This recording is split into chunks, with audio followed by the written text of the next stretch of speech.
கடனை பற்றி கவலைப்படுகிறாயா? என் வார்த்தையை கேள். உன் இதயத்தின் பாரத்தையும் வாழ்க்கையில் நீ சுமந்து வரும் கடன் கவலையையும் நான் அறிவேன்.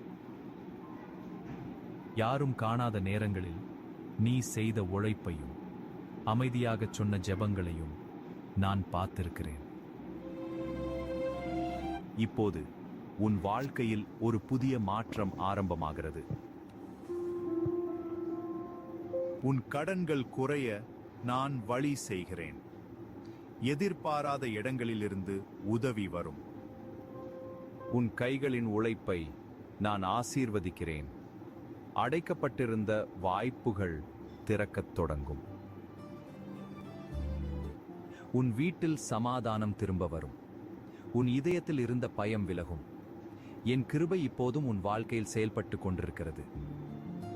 நம்பிக்கையை இழக்காதே என் பிள்ளையே. நான் உன்னுடன் இருக்கிறேன். நான் உன்னை வழிநடத்தி பலப்படுத்தி முன்னேற்றத்திற்கும் புதிய ஆசீர்வாதங்களிற்கும் அழைத்துச் செல்வேன்.